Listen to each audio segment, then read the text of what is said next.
Welcome back everyone. Welcome to civil services study practice set number ये 392 है। ये test series UPPSC RO ARO के लिए चल रही है। प्रैक्टिस करेंगे इसमें हम करंट अफेयर्स के प्रश्नों पर। तो चलिए स्टार्ट करते हैं। इस टेस्ट सीरीज की प्लेलिस्ट बना रखी है, वहाँ पर आप टेस्ट नंबर 1 से लेकर 392 या जो भी नया टेस्ट आएगा वहाँ तक पहुँच सकते हो। डिस्क्रिप्शन बॉक्स में लिंक है उसका।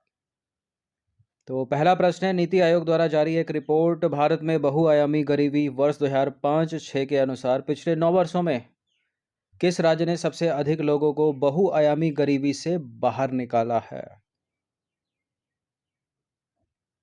कौन सा है वो राज्य? वो राज्य है उत्तर प्रदेश। बी है इसका आंसर। नीति आयोग द्वारा जारी एक रिपोर्ट भारत में बहुआयामी गरीबी 2005-6 के अनुसार उत्तर प्रदेश ने पिछले 9 वर्षों में बहुआयामी गरीबी से अधिकतम संख्या में लोगों को बाहर निकालने में राज्यों के बीच अपना नेतृत्व बनाए रखा। और संगठन यानी नीति आयोग ने बताया है कि उत्तर प्रदेश में 5.94 करोड़ लोग एमडीपी यानी बहुआयामी गरीबी से निकले हैं।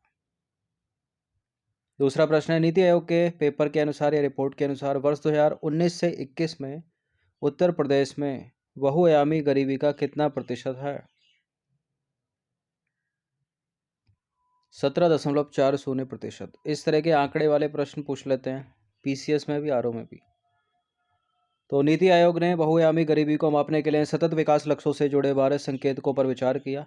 पेपर में या रिपोर्ट में यह बताया गया था कि वर्ष 2015-16 में 37.68% से यूपी में बहुआयामी गरीबों की संख्या वर्ष 2019-20 में घटकर 22.95 हो गई। नीति आयोग के पेपर रिपोर्ट में कहा गया है कि वर्ष 2022-23 में यह आंकड़ा घटकर 17.40 रह गया। तो 15-16 में देखो कितना था, फिर 19-21 में, फिर और कम हो गया 22-23 में। तीसरा प्रश्न है, राष्ट्रीय साइबर अपराध रिपोर्टिंग पोर्टल किस वर्ष लॉन्च किया गया था? इस तरह के प्रश्न भी पूछ लेते हैं एग्जाम में सीधे सीधे। राष्ट्रीय साइबर अपराध रिपोर्टिंग पोर्टल लॉन्च किया गया था वर्ष 2022 से तो पहले ही है, 21 से भी पहला, 20 से भी पहला, 2019 में। राष्ट्रीय साइबर अपराध रिपोर्टिंग पोर्टल 30 अगस्त 2019 को पूरे भारत में लॉन्च किया गया। यह भारतीय साइबर अपराध समन्वय केंद्र के तहत एक पहल है जिसे अक्टूबर 2018 में मंजूरी दी गई और लॉन्च हुआ 30 अगस्त 2019 को। इन सभी टेस्ट की आप फुल टेस्ट सीरीज प्राप्त कर सकते हैं नंबर इस पर कॉल या व्हाट्सएप करके, पेड टेलीग्राम ग्रुप से जुड़कर। चौथा प्रश्न है, भारत सरकार द्वारा नामीबिया के किस संगठन को भारत में प्रोजेक्ट चीता में भाग लेने के लिए आमंत्रित किया गया था? विश्व वन्यजीव कोष, चीता कंजर्वेशन फंड, ग्रीन पेस, प्रकृति संरक्षण के लिए अंतर्राष्ट्रीय संघ यानी आईयूसीएन। आईयूसीएन नामीबिया का तो है नहीं, पेरिस फ्रांस में इसका मुख्यालय है। WWF भी नहीं होगा, ग्रीन पीस भी नहीं होगा। इसका आंसर है चीता कंजर्वेशन फंड यानी ऑप्शन नंबर बी। नामीबिया में एक गैर लाभकारी संगठन चीता कंजर्वेशन फंड को भारत सरकार द्वारा भारत में चीतों को फिर से लाने के लिए एक कार्यक्रम में भाग लेने हेतु आमंत्रित किया गया था। चीता कंजर्वेशन फंड नामीबिया में एक अनुसंधान और लावी संस्थान है जो विश्व में सबसे बड़ी एवं स्वस्थ चीता आबादी के अध्ययन तथा भरण पोषण से संबंधित है। क्वेश्चन नंबर 5 है, उत्तर प्रदेश के लिए स्टेट फोकस पेपर 2024-25 के अनुसार निर्दिष्ट अवधि के लिए राज्य के प्राथमिकता वाले क्षेत्रों में अनुमानित ऋण प्रवाह क्या है?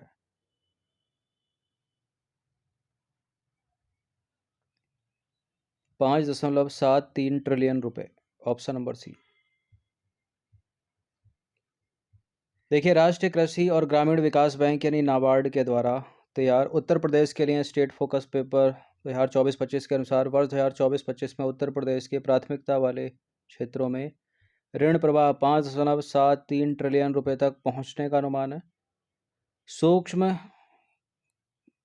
कृषि, सूक्ष्म लघु एवं मध्यम उद्यम यानी एमएसएमई और सेवा क्षेत्र को सरकार द्वारा प्राथमिकता वाले क्षेत्रों के रूप में पहचाना जाता है। नंबर 6 पर आ जाइए। उत्तर प्रदेश के मुख्यमंत्री योगी आदित्यनाथ द्वारा लॉन्च किए गए दिव्य अयोध्या जो मोबाइल एप्लीकेशन है उसका प्राथमिक उद्देश्य क्या है? दिव्य अयोध्या मोबाइल एप्लीकेशन का प्राथमिक उद्देश्य क्या है? इनमें से ग्रामीण क्षेत्रों में स्थायी पर्यटन प्रथाओं को लागू करना, ई कारों और ई बसों की वास्तविक समय ट्रैकिंग की सुविधा के लिए, अयोध्या में कृषि पद्धतियों को बढ़ावा देना या भक्तों और पर्यटकों के लिए नेविगेशन अनुभव को बेहतर बनाना। दिव्य अयोध्या, इसका आंसर ऑप्शन नंबर है, भक्तों और पर्यटकों के लिए नेविगेशन अनुभव को बेहतर बनाना, नेविगेशनल अनुभव को बेहतर बनाना। तो हाल ही में उत्तर प्रदेश के मुख्यमंत्री ने पर्यटन पर केंद्रित एक mobile application Divya Ayodhya launch किया, जिसे अयोध्या आने वाले भक्तों और पर्यटकों के लिए नेविगेशन अनुभव को बढ़ाने हेतु डिज़ाइन किया गया है। अयोध्या में क्या है सभी को पता है 22 जनवरी को। देखिए, दिव्य अयोध्या ऐप प्रौद्योगिकी को सांस्कृतिक अनुभवों के साथ जोड़कर और ग्रामीण परिवेश में होम स्टे जैसे विकल्प प्रदान करके पर्यटकों को पवित्र शहर से जोड़ने की सुविधा प्रदान करती है, जो सभी के लिए अधिक उपयोगी तथा समृद्ध अनुभव प्रदान करता है। क्वेश्चन नंबर 7 पर आ जाइए। केंद्रीय पर्यावरण, वन और जलवायु परिवर्तन मंत्रालय द्वारा शुरू किए गए राष्ट्रीय स्वच्छ वायु कार्यक्रम का उद्देश्य क्या है? क्या है राष्ट्रीय स्वच्छ वायु कार्यक्रम का उद्देश्य? जो शुरू किया है केंद्रीय पर्यावरण, वन और जलवायु परिवर्तन मंत्रालय ने, वायु गुणवत्ता मानकों का उल्लंघन करने वाले गैर प्राप्ति शहरों की पहचान करना। देखिए, केंद्रीय पर्यावरण, वन और जलवायु परिवर्तन मंत्रालय ने राष्ट्रीय स्वच्छ वायु कार्यक्रम शुरू किया है, जिसने वायु प्रदूषण को कम करने के लिए रणनीतियाँ प्रस्तावित की हैं। राष्ट्रीय स्वच्छ वायु कार्यक्रम ने 122 संवेदनशील शहरों की पहचान की, जहां राष्ट्रीय परिवेश वायु गुणवत्ता मानकों का उल्लंघन होता है। तो विकल्प डी करेक्ट है।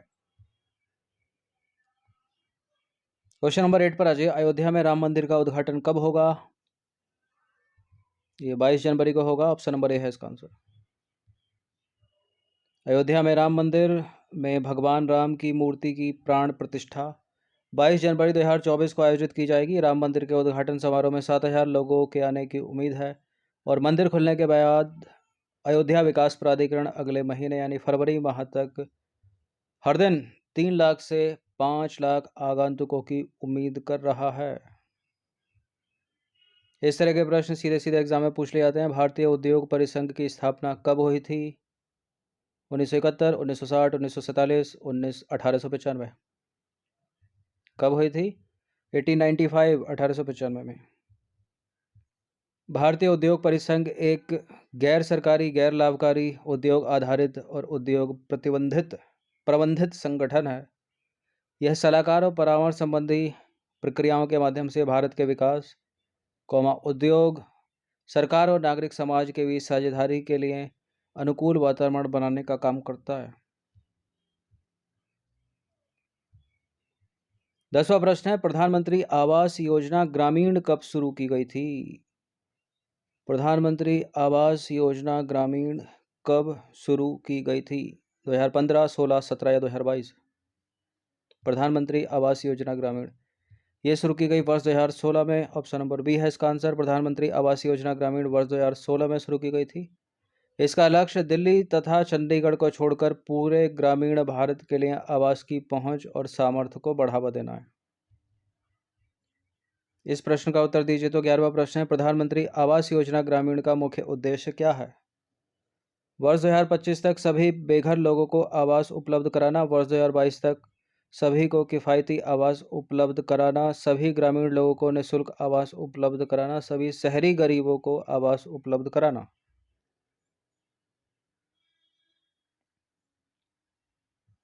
देखिए, इसका उद्देश्य है वर्ष 2022 तक सभी को किफ़ायती आवास उपलब्ध कराना।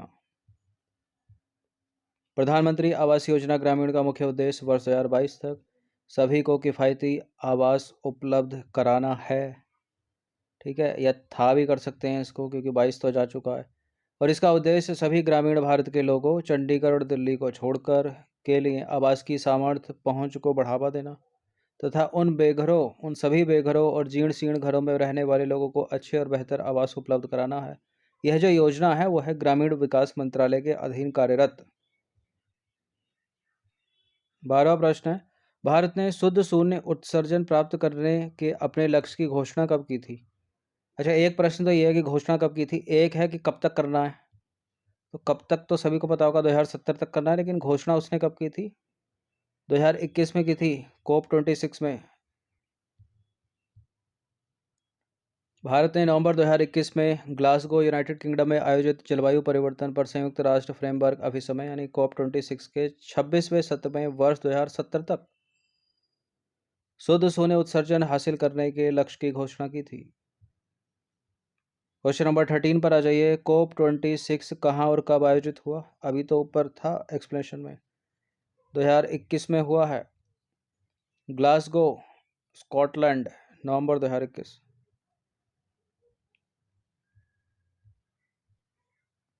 देखिए, COP 26 यूनाइटेड किंगडम में 31 अक्टूबर से 12 नवंबर 2021 तक आयोजित किया गया। कोप यूएनएफसीसी के अंतर्गत आता है, जिसका गठन हुआ था 1994 में। यूएनएफसीसी की स्थापना वायुमंडल में ग्रीन हाउस गैस सांद्रता के स्थिरीकरण की दिशा में काम करने के लिए की गई थी और कोप यूएनएफसीसी का सर्वोच्च निर्णय लेने वाला प्राधिकरण है। क्वेश्चन नंबर 14 पर आ जाइए। भारत की जो नेट जीरो रणनीति है उसमें कौन से प्रमुख क्षेत्र शामिल हैं? नवीकरणीय ऊर्जा, उद्योग और कृषि, परिवहन, वानिकी और अपशिष्ट प्रबंधन, ये दोनों के दोनों या इनमें से कोई नहीं? भारत की नेट जीरो रणनीति में कौन से प्रमुख क्षेत्र शामिल हैं? भारत की नेट जीरो रणनीति में नवीकरणीय ऊर्जा यानी रिन्यूएबल एनर्जी, उद्योग यानी इंडस्ट्री, कृषि यानी एग्रीकल्चर, परिवहन यानी ट्रांसपोर्ट, वानिकी यानी फॉरेस्ट्री, अपशिष्ट प्रबंधन यानी वेस्ट मैनेजमेंट, ये सारे के सारे शामिल हैं। तो ए और बी इसका आंसर हो जाएगा सी। तो भारत की नेट जीरो रणनीति में नवीकरणीय ऊर्जा, उद्योग, परिवहन, वानिकी, कृषि और अपशिष्ट प्रबंधन सहित कई क्षेत्र शामिल हैं। और भारत की दीर्घकालिक निम्न कार्बन विकास रणनीति समानता और जलवायु न्याय के सिद्धांतों एवं सामान्य लेकिन विभेदित जिम्मेदारियों तथा संबंधित क्षमताओं के सिद्धांत पर आधारित है।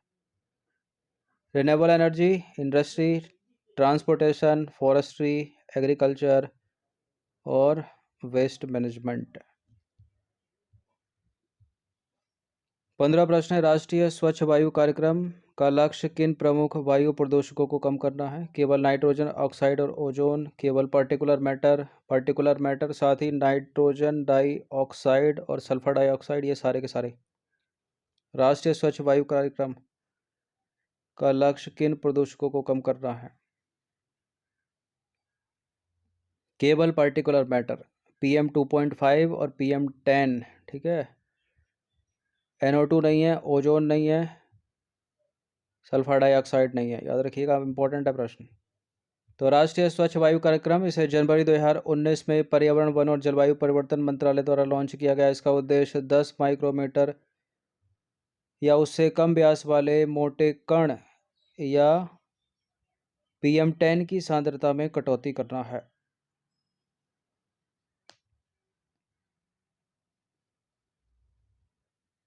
क्वेश्चन नंबर 16 पर आ जाइए। COP 26 में कौन से प्रमुख समझौते हुए? पेरिस समझौते की नियम पुस्तिका को अंतिम रूप दिया गया। वर्ष 2030 तक 100 देश वनों की कटाई को समाप्त करने के लिए प्रतिबद्ध हैं और विकसित देशों ने विकास के लिए जलवायु वित्त हेतु हर साल $100 बिलियन अमेरिकी डॉलर देने का वादा किया है। सारे के सारे देखिए, सारे ही हैं, ये तो तीनों हैं, डी है इसका आंसर, उपरोक्त सभी। तो COP 26 जो हुआ था 2021 में, इसमें कुछ प्रमुख समझौते हुए जो इस प्रकार थे। वर्ष 2050 तक नेट शून्य, मध्य शताब्दी तक ग्लोबल नेट शून्य सुरक्षित करना और पहुंच के भीतर 1.5 डिग्री रखना। पेरिस समझौते की नियम पुस्तिका को अंतिम रूप दिया गया और 100 देश वर्ष 2030 तक वनों की कटाई को समाप्त करने के लिए प्रतिबद्ध हैं। विकसित देशों ने विकासशील देशों के लिए जलवायु वित्त हेतु हर साल $100 बिलियन अमेरिकी डॉलर देने का वादा किया। तो सारे के सारे ऊपर तीनों के तीनों डी है आंसर। क्वेश्चन नंबर 17 पर आ जाइए। उत्तर प्रदेश का निम्नलिखित में से कौन सा रामसर स्थल सूची में शामिल है? उत्तर प्रदेश का निम्नलिखित में से कौन सा स्थल रामसर सूची में शामिल है? सरसई नावर झील, समरसपुर पक्षी अभयारण्य, पार्वती अर्गा पक्षी अभयारण्य, ये सारे के सारे। उत्तर प्रदेश के 10 स्थल रामसर सूची में शामिल हैं। उत्तर प्रदेश दूसरे स्थान पर है रामसर सूची में सबसे ज़्यादा साइट को लेकर। पहला कौन सा है, वो अपने आप में एक प्रश्न। डी है फिलहाल इसका आंसर। देखा, उत्तर प्रदेश में रामसर स्थलों की सूची। नवाबगंज पक्षी अभयारण्य पहला, पार्वती अर्गा पक्षी अभयारण्य दूसरा, समन पक्षी अभयारण्य, समरसपुर पक्षी अभयारण्य, सांडी पक्षी अभयारण्य, सरसई नावर, सुर सरोवर, ऊपरी गंगा नदी, बखीरा वन्यजीव अभयारण्य और हैदरपुर आर्द्रभूमि। बखीरा वन्यजीव अभयारण्य इम्पोर्टेंट हो सकता है क्योंकि हाल ही में इसको रामसर स्थल में शामिल किया गया। लो आ गया प्रश्न। क्वेश्चन नंबर 18 पर आ जाइए। उत्तर प्रदेश के बखीरा वन्यजीव अभयारण्य को रामसर स्थल कब घोषित किया गया था? वर्ष 2021 में, 2022 में, 2023 में, 2024 में? 24 में तो नहीं किया गया है, 23 में भी नहीं, 21 के बाद का है, वर्ष 2022 में। तो 2 फरवरी को मनाया जाता है विश्व वेटलैंड डे यानी विश्व आर्द्रभूमि दिवस। 2 फरवरी 2022 को विश्व आर्द्रभूमि दिवस के अवसर पर केंद्रीय पर्यावरण मंत्री भूपेंद्र यादव ने सुल्तानपुर राष्ट्रीय पक्षी उद्यान गुरुग्राम में आयोजित एक कार्यक्रम में उत्तर प्रदेश में बखीरा वन्यजीव अभयारण्य और गुजरात में खिजड़िया वन्यजीव अभयारण्य को रामसर स्थल घोषित किया गया था। तो गुजरात का खिजड़िया और यूपी का बखीरा, इन दोनों को 2022 में रामसर स्थल घोषित किया गया। क्वेश्चन नंबर 19 पर आ जाइए। वर्तमान में किस राज्य में सर्वाधिक रामसर स्थल हैं? तो 14 सबसे ज़्यादा तमिलनाडु में, और दूसरे स्थान पर उत्तर प्रदेश, कितने? 10। टोटल कितने हैं इस समय? 75। तो तमिलनाडु में सबसे अधिक रामसर स्थल है वर्तमान में 14, और उसके बाद है उत्तर प्रदेश का स्थान 10, कुल मिलाकर 75।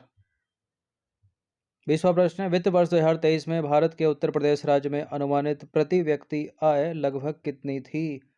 73,000 भारतीय रुपये, 83,000 भारतीय रुपये, 61,000 भारतीय रुपये, 65,000 भारतीय रुपये। प्रति व्यक्ति आय यानी पर कैपिटा इनकम। देखिए, वर्ष 2023 में यूपी की जो प्रति व्यक्ति आय थी वो थी 83,000 भारतीय रुपये, 2022 में थी 73,000 भारतीय रुपये। तो आंसर क्या हो जाएगा अपना? Option number B. वित्त वर्ष 2023 में भारत के उत्तर प्रदेश राज्य में अनुमानित प्रति व्यक्ति आय यानी पर कैपिटा इनकम 83.57 हजार भारतीय रुपये थी, और वित्त वर्ष 2012 से लेकर 2020 तक उत्तर प्रदेश राज्य में प्रति व्यक्ति आय में लगातार वृद्धि हुई है।